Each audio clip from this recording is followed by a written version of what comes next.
अष्टम भाव में स्थित देता है राहु हर कार्य में रुकावट, परेशानी, और जिस शब्द को मैं यूज नहीं करना चाहता वो देते हैं मृत्यु तुल्य कष्ट। नमस्ते दोस्तों, आज हम चर्चा करेंगे अष्टम भाव पर स्थित राहु की। जब भी राहु अष्टम भाव में स्थित होता है और राहु की महादशा हमारी प्रारंभ हो जाती है तो हमें अनेक कठिनाइयों का सामना करना पड़ता है। मैं हमेशा धन्यवाद करता हूं उन ऋषि मुनियों को जिन्होंने हमारे वेद लिखे और जिनके द्वारा हमें ज्ञान दिया कि यदि हमें किसी कारणवश हमारा समय बहुत खराब चल रहा है, यदि हमारी date of birth, time of birth, place of birth सही है तो हम उसके द्वारा छुटकारा भी पा सकते हैं। मैंने देखा है कि जो आध्यात्मिक हैं या पूजा पाठ पर विश्वास करते हैं वो तो निकल जाते हैं इन परेशानियों से, और जो नहीं करते वो उन्हें पता होगा। आज मैं बताऊंगा ये जो अष्टम भाव है स्थित राहु, ये चाहे किसी भी राशि में स्थित क्यों ना हो, ये दो तरह की परेशानियां देता है।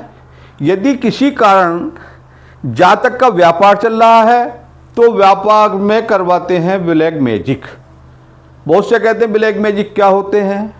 ब्लैक मैजिक वो होते हैं जिसे हम कहते हैं नज़र लगना, और ये डिपेंड करता है राहु की दशा में। वैसे तो राहु जब भी चलता है 3, 6, 10 और 11 भाव को छोड़कर कष्ट ही देते हैं, लेकिन अष्टम भाव में ये ज़्यादा कष्टकारी हो जाते हैं। क्योंकि अष्टम भाव क्या है? ये अचानकता का भाव है। ये हमारी संतान को पीड़ित करते हैं, बुद्धि विभ्रमित करते हैं। यदि हम रोजगार करते हैं तो हमारे रोजगार में बड़ा फर्क आ जाता है, यहाँ तक कि हमारी संतान भी प्रॉब्लम में आ जाती है। यदि हम इनका उपाय करेंगे तो 101% हमें फायदा होता है। अब क्योंकि हम कहते हैं कि गोचर में 3, 6, 10 और 11 भाव में ये अच्छा फल देते हैं, उनके विषय में बताना चाहूँगा मैं। क्योंकि जब गोचर में ये 3, 6, 10, 11 भाव में भ्रमण करते हैं तो क्योंकि हमें ज्योतिष को एक वैज्ञानिक दृष्टिकोण से भी हमें समझना पड़ेगा। जितने भी विद्वान एस्ट्रोलॉजर होते हैं वो कहते हैं कि जातक का 3rd हाउस बहुत मजबूत होना चाहिए, यानी कि जातक अपनी मेहनत से, अपने पराक्रम से, अपने हौसले से, अपने उपाय करके, अपने रेमेडीज करके उस समय को काट देता है, क्योंकि यहाँ पर राहु एक ताकत देता है। अब आते हैं 6ठे भाव में। 6ठे भाव में भी अच्छा फल देते हैं। यहाँ क्या करते हैं? ये शत्रुओं का दमन करते हैं, कंपटीशन को क्रॉस करवा देते हैं। ध्यान रहे, इस दशा में लिया गया ऋण लेकिन आसानी से पे नहीं होता।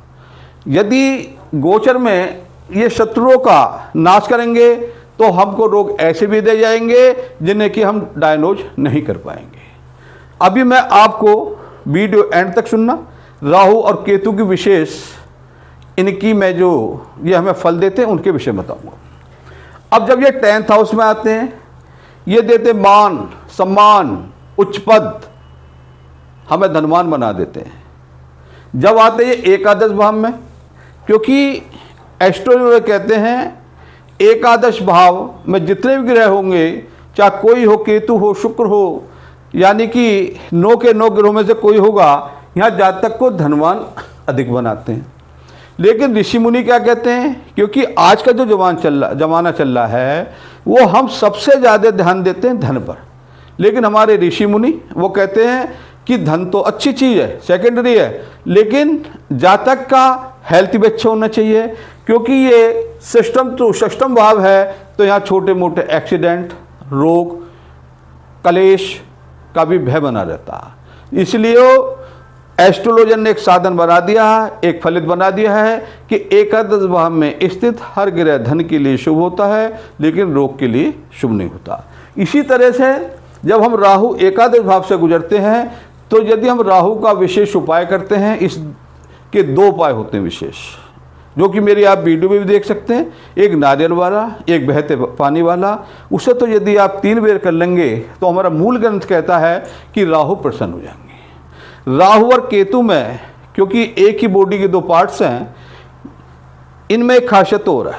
जितने भी हमारे पुराने एस्ट्रोलॉजर हैं, विद्वान हैं, पंडित हैं, जो इस विद्या को जानने वाले हैं, वो कहते हैं कि जिसकी शादी ना हो राहु शादी करा दे, मकान ना हो मकान दिवा दे।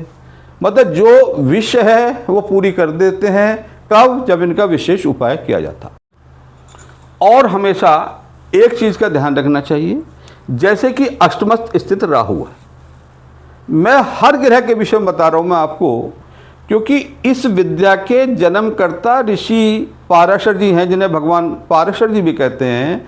उन्होंने अपने वृद्ध पाराशर होरा शास्त्र में लिखा हुआ है कि ब्रह्मा जी ने ग्रहों को आदेश दे रखा है, जो भी तुम्हारी पूजा पाठ अर्चना यज्ञ तप दान करें, उन्हें अशुभ फल ना दे के शुभ फल करें। यदि हम कहते हैं कि हम अष्टमस्थ भाव में स्थित राहु का हम अच्छी तरीके से मंत्र का जाप करते हैं, हम दान करते हैं, हम रेमेडीज करवाते हैं, इनसे क्या क्या फ़ायदा होता है ये भी मैं बता देता हूँ। अष्टम भाव होता है अचानक का, सडनली का। यदि हम इसका अच्छे तरीके से उपाय करेंगे तो मे भी पॉसिबल है कि हमें अचानक कहीं ना कुछ धन की प्राप्ति भी हो सकती है। यदि हमारी कोई विरासत में प्रॉपर्टी अटकी हुई है, हमें प्रॉपर्टी मिल सकती है, या हमें ऐसा धन मिल जाएगा या ऐसा बेनिफिट हो जाएगा जिसके विषय में हमने नहीं सोचा। यदि आप पूरी कुंडली का एनालिसिस करवाना चाहते हैं, इस नंबर पर संपर्क करें। मैं बार बार फिर कहता हूँ, ना तो एक ग्रह किसी को राजा बनाती है, ना रंग बनाती है, पूरे ग्रह के एनालिसिस से फल आते हैं। यदि आप चाहते हैं किसी और विषय में पर्टिकुलर, जैसे मेरे फ़ोन आते रहते हैं अष्टम स्थित राहु, तो मैं अवश्य आपकी सेवा में तत्पर रहूँगा। जय श्री कृष्ण।